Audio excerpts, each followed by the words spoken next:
Roy Beck, Executive Director of Numbers USA, give us some thoughts about how the politics of this issue have changed, which underlies a lot of the policy discussions that we've been talking about. Roy? Well, first of all, I'm very thankful. I believe I'm off. I can't tell whether I live or not. I'm very thankful to the work that Janice and Jessica and the Center do on security. It's kind of depressing being around them a lot of times, but it has to be done. I say that partly because Numbers USA doesn't really focus much on security issues. So it's kind of an interesting question to see how did the 9/11 event and reaction affect an advocacy group such as ours that is focused on primarily on the environmental quality of life and economic fairness issues of immigration, specifically carrying out the immigration recommendations of the Margaret Jordan Bipartisan Commission in '96 and the immigration recommendations of the President's Council on Sustainability, also in '96. So I was asked this question by the U.S. News and World Report recently, same question. How did 9/11 change the way that immigration was handled in Congress, the way that we did our work as advocates? I was very frustrated at first. I said, I don't think it changed much at all. I remember in the late '90s, Congress had so little interest in dealing with the Jordan and President Clinton's Sustainability Commission's recommendations on immigration. I remember people occasionally saying, what would it take to get Congress to ever pay attention to this? And some people say, well, maybe a massive terrorist attack and 10% unemployment. Well, we still don't have, despite all of that, we're still bringing in 1 million foreign workers a year, permanent, despite 10% unemployment. We still have basically a border that we don't know who's coming across after the terrorist attack. We still have 11 million illegal aliens in the country. So in many ways I say it didn't make much difference. But then I should be a little more thoughtful about that. And I think it did change some things. So otherwise I could just stop right there and say, well, thanks for inviting me. Something to change. Just three things. On the negative side, I think that moving INS into the Department of Homeland Security has really been harmful for an advocacy group such as mine because it has created this thought among a lot of people in America that immigration is primarily a terrorism issue, a security issue. Therefore, if somebody has broken immigration laws but isn't a terrorist or organized crime or something like that, then what's the really big deal? We hear that kind of argument a lot.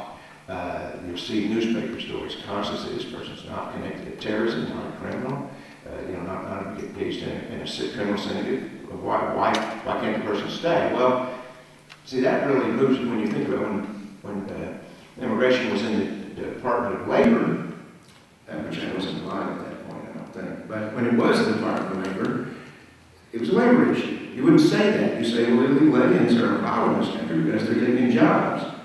And the Americans are not getting the jobs. They're driving down wages. So I think it's really been a negative in that sense for moving immigration into Homeland Security and making it seem like it's primarily a security issue.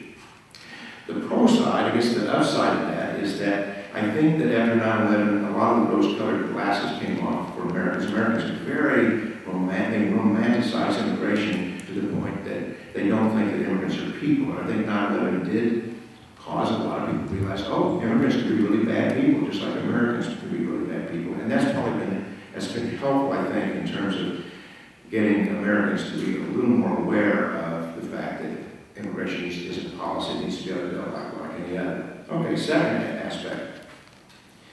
Everybody knows there was a first time ever, first and last time ever, amnesty for illegal aliens in 1986. It was advertised as last time ever.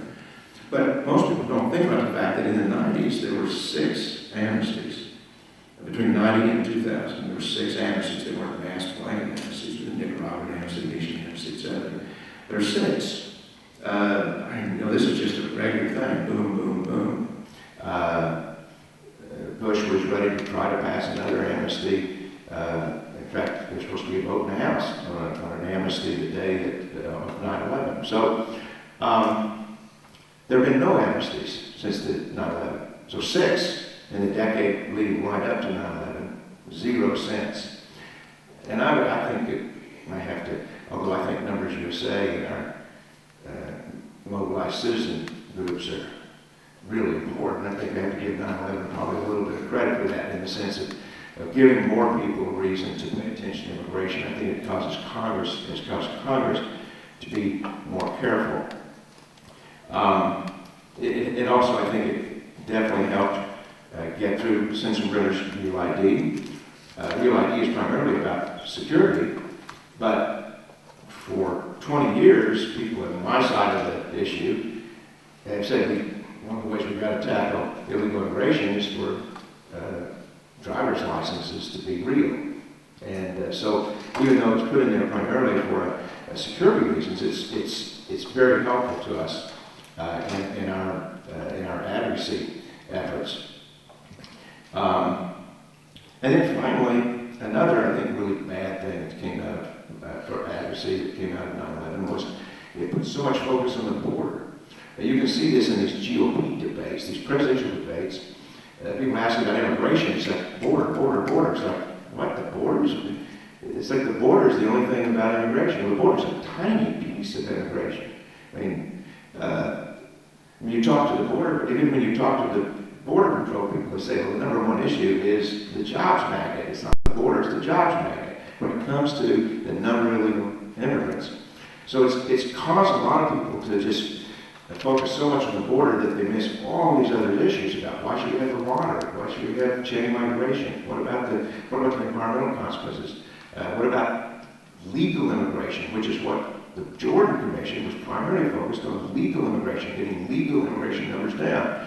So 9/11, I think, really diverted so much attention to the border that it got it off, got the attention off of legal immigration, and it got the attention off of most illegal immigration issues.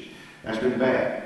The good part about it is it brought all kinds of new people into activism, into interest about this issue. And certainly we saw that. We were just a little group, internet group with 3,000 members on 9/11. And over the next year, we quadrupled to about 12,000. President Bush helped us out a lot in January before by announcing his blanket amnesty effort, and we grew from 12,000 to 60,000 that year. And as there are repeated efforts to pass amnesties, and I think in some extent to also the reaction to the security issues and the border issues, we now have over 1 million members. And a lot of our members come in concerned only about the border. And by getting them into our organization, we then are able to educate them on the broader issues of Barbara Jordan and the President Clinton's Sustainability Council. So, it's like a lot of things you have to deal with. I would rather not have had 9/11, like most Americans, rather not to have had it. And overall, I think it's been a mixed thing about the immigration advocacy, but it has changed some things.